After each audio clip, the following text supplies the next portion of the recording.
Hey everyone, and welcome to Ask MandR episode 241. In this episode, I've got Corey in the background, and he is going to be building a 501st battle pack while I answer questions. If he finishes it before I finish answering, he gets to keep it. If he doesn't, we didn't really work that part out. What happens if you don't? I don't know. A bad, terrible, no good punishment, I'll tell you what. Now, if you haven't heard, the 501st Battle Pack is retiring. It has officially sold out on Lego.com, which usually means it's not coming back in stock. And so if you want one, the time is now. I'll put my Amazon affiliate link in the description below if you want to help support the channel while picking up some 501st Battle Packs on sale for $24.49 for potentially the last time. You can order up to 20, so if you want to build your army, now is your potentially final chance. Intensified Studio says, I love the UCS AT-AT snuggled up with the play scale model in the corner. It gives me don't talk to me or my son ever again vibes. Absolutely. I finally changed up that display in the background, and then what I did over the weekend was I actually changed my entire display on my black shelves, and I went for a much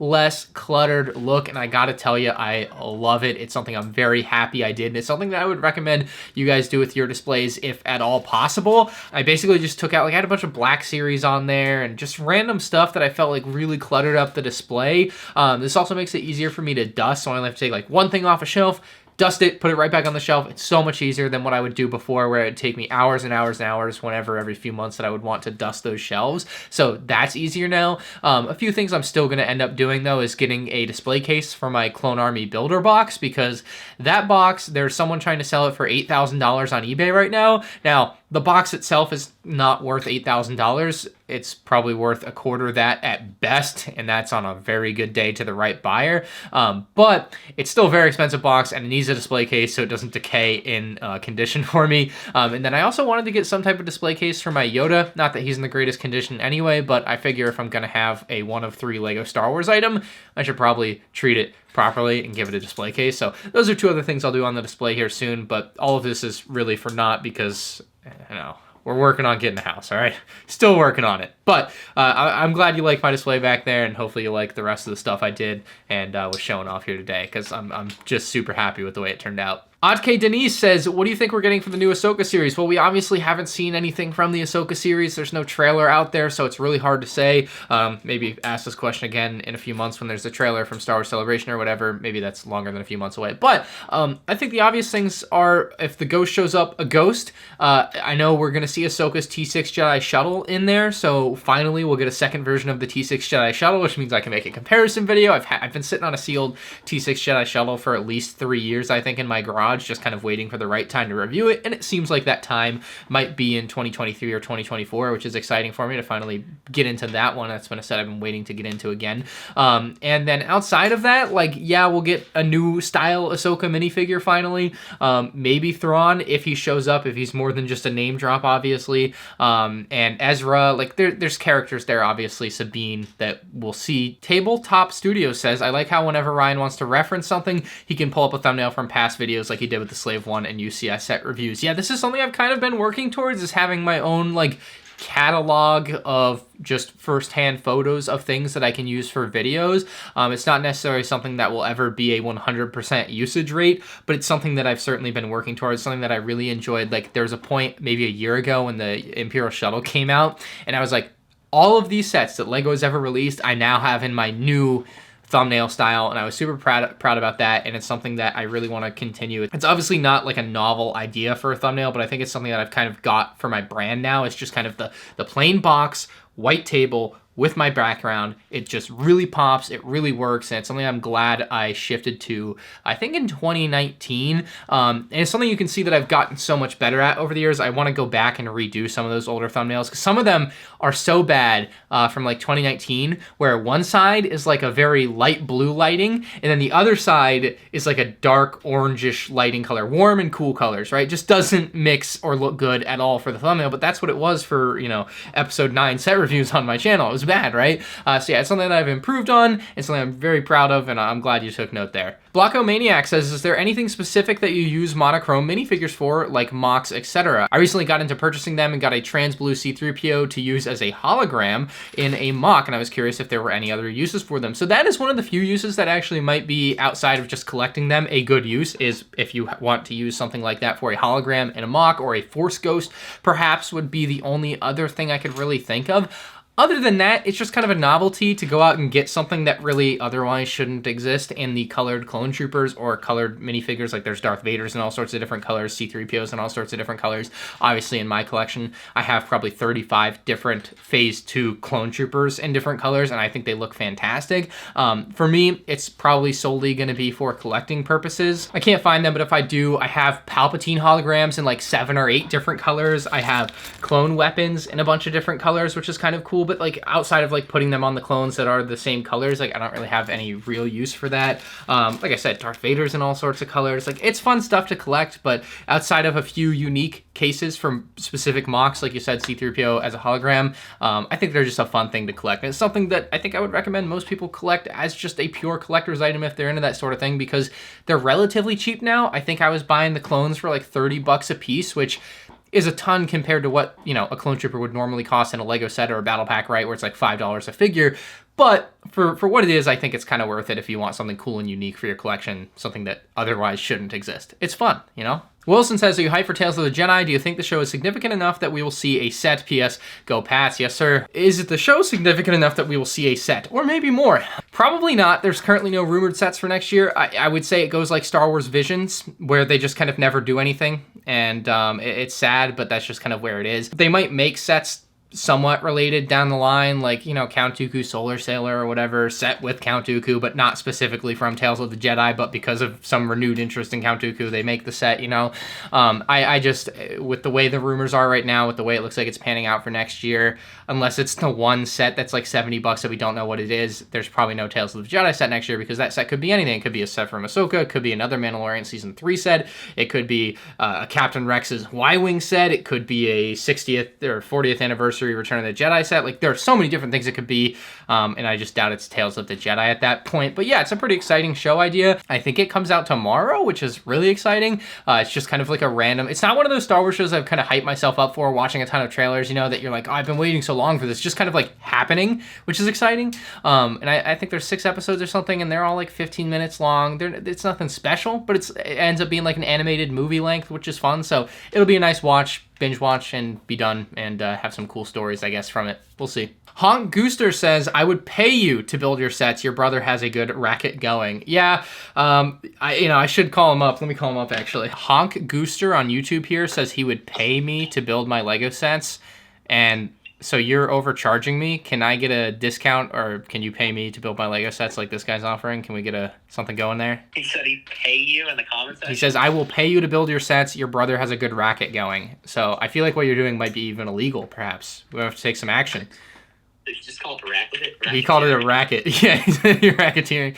Yeah, no, I'm good. Mr. Game says, have you ever looked at reviews first before buying a Lego set you wanted, but wasn't sure if it would be worthwhile to build? Do you think doing this is a good idea for someone with not a lot of disposable income? So for the second part of your question, that is exactly the point of a review. I always thought, like, if you aren't, if you don't have a ton of money and you want to be really specific with what you're buying, watching a review is absolutely what you should do. You should be trying to figure out what's good and bad about it for the money that you're going to be spending on it. Do you want this set, right? And that's what's great about like a review that I do, with the ATT, and I'm like, hey, you're going to spend 140 bucks on this. You should know that you're going to get some crappy helmets for $140. You're not okay with crappy helmets? You want to take your money elsewhere? You dang well should, right? And that's the whole point of a review. And even for people that are going to spend the money anyway, they might want to know or whatever. Now, as far as do I watch Lego set reviews? I don't. I have no interest in watching them. I spend enough time making them. I maybe once or twice a year watch one on a set that I find interesting, or an older set. For anything else, I don't really have much interest in hearing other people's opinions. I talk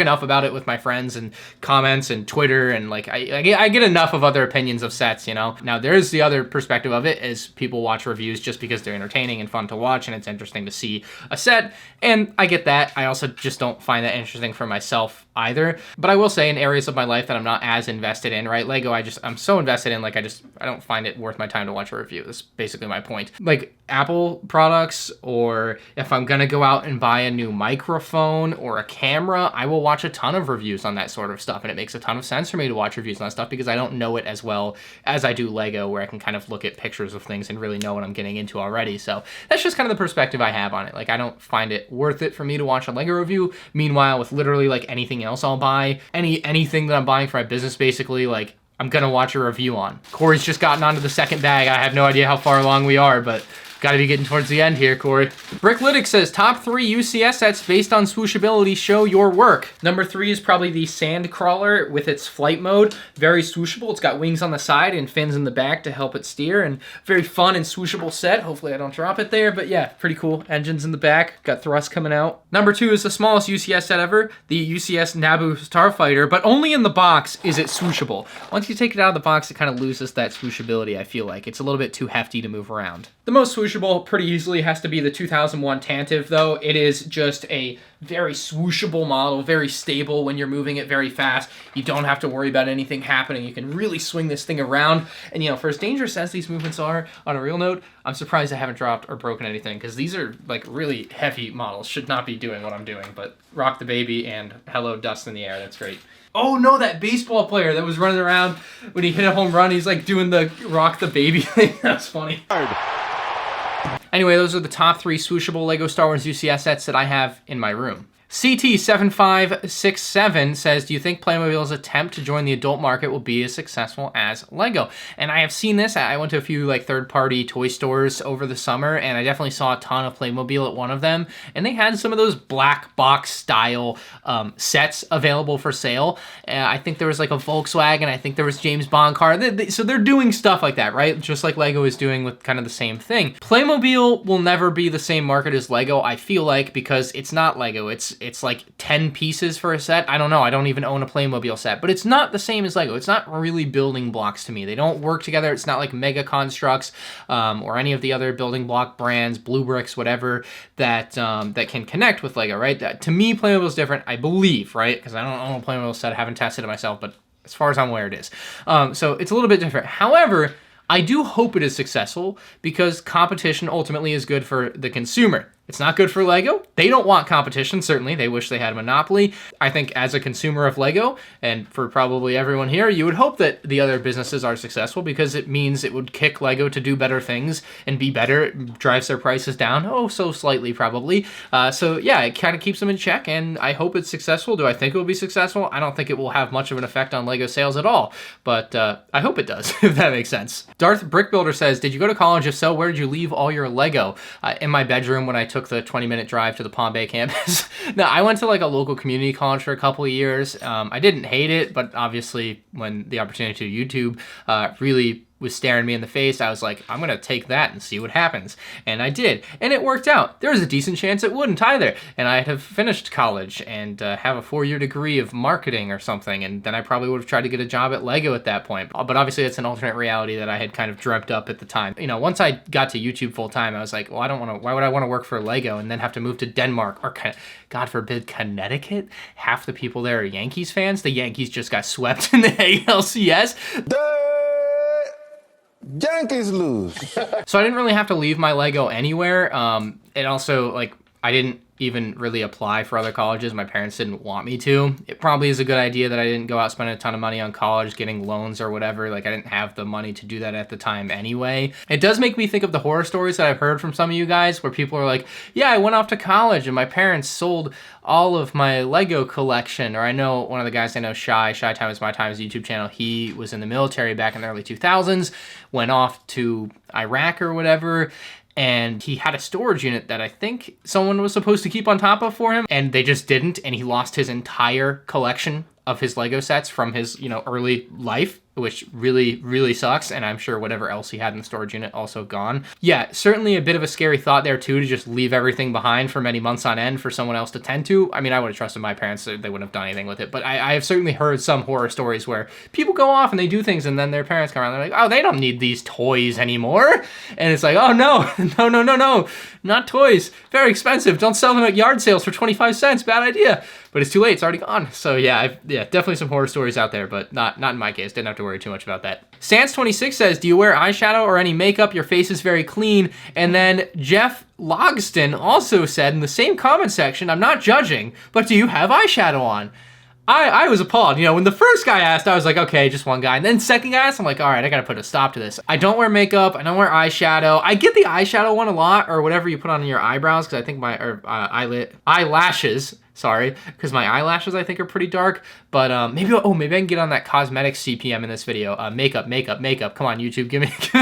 We're gonna really game the system. No, don't wear makeup. You've seen me have some bad days. Let's not say my face looks too clean. Every once in a while I'll just get a giant pimple on my face or something, and I feel bad making the video. I'm like, oh, I feel so ugly or whatever. But I'm like, I'm gonna make the video, whatever. No one cares, you know. But then when I look too pretty, that's when I get the comments. No, honestly, no one ever gives me crap when I look bad. I'm like dead, you know. But when I look too good, people are all over it. So yeah, no, I don't wear any mascara. I think it's mascara now I think about it. Sorry, Jeff and Stance, but no makeup here. Corey could use some though. What? At least shave that mustache. Actually, no, I take that back that people don't give me crap when I look bad. They give me crap when I have a mustache, and lots of it. It's deserved. I look terrible. Gio has a date night coming up and wants to know what the best Lego set for a couple to build is. That's actually great that you asked, because Corey's actually building it right now. The file for his battle pad. No, I'm kidding. Let me find you something. Especially with the holidays coming up, I would certainly say any of the Winter Village sets are great for a couple's build. Not only do they really fit the theme and the vibes around the holidays, obviously, it's just kind of a memorable thing, probably. They also come with multiple instruction manuals, which makes it really easy to split up. Although if you have an iPad or a computer handy, you can also just look up extra instructions online. But these ones are purposefully made to be built by multiple people, and at only $100, it's a hard thing to pass on there for the holidays. So any of the more recent holiday sets are certainly good ones for that. Now, The Office is only one physical instruction manual, but like I said, you can look them up digitally. If you like The Office and your significant other likes The Office, bro, The Office is a great set, not only for like the memes of The Office, but like it's a great set. It's good value at $120, and I think it would make for a pretty memorable building experience, especially if you really like The Office, because you'll find things along the way that you're like, oh, this is from that episode, or that's from this episode, and that's fun too. And my final recommendation, although there are tons of other good options out there, would be one of the Lego art sets. If you like the Batman art, or the Star Wars art, or the Elvis Presley art, or whatever, those ones are pretty easy to build with multiple people because it's just studs on plates, so you can take your own plate, do the studs that you're supposed to do, while someone else is working on another plate of the studs they're supposed to do, and then it goes together. I think that's a fun one too, although that one I would recommend much less than like The Office or a Winter Village set, but I hope you have a good date night. And then the final thing I wanted to talk about is the $550 Hulkbuster set, which is ridiculous. $550 for the Hulkbuster just doesn't make any sense to me. And it's not a case of the set is overpriced. It's not that it's too expensive for what you get, because I actually think it looks like it's good value for the money based on its size, based on its feature set. It's good value for the money. However, it doesn't make a ton of sense. It's like having a $2,000 iPhone. Like, you can just get a $1,000 iPhone. Or that actually sounds pretty ridiculous too. But you get the point. Like, Lego made a $200 Hulkbuster a few years ago. Why not just make a better $200 Hulkbuster at $250 or something? Same scale, same relative price point, and it's still a UCS feel without having a ridiculous price point attached that really nobody wants to pay for a Hulkbuster. To me, another great way to look at it is like if Lego made a $500 X-Wing. That'd be ridiculous. They should make a $200 X-Wing, right? That's a UCS X-Wing. That's all it ever needs to be, and it never needs to be anything more. They've been doing a lot of these market tests with very expensive sets as they've, you know, basically for years and years and years, a $550 set would have been unheard of, and now it's like every other month.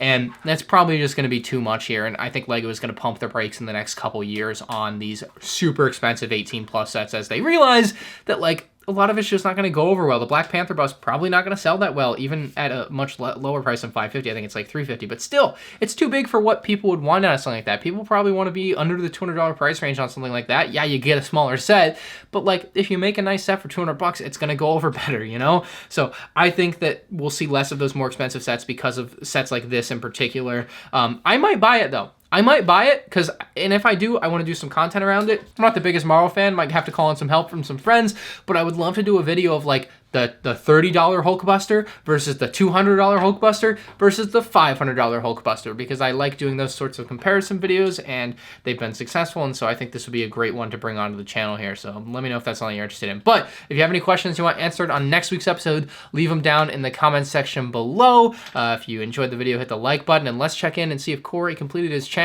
Oh yeah, I hope everyone liked my Death Star Clone Trooper shirt, by the way. Anyway, Corey, how we looking? All right, you keep it anyway. Okay. Anyway, that's going to be all for this episode. Like I said, comments below, and I'll see you in the next one. Peace out.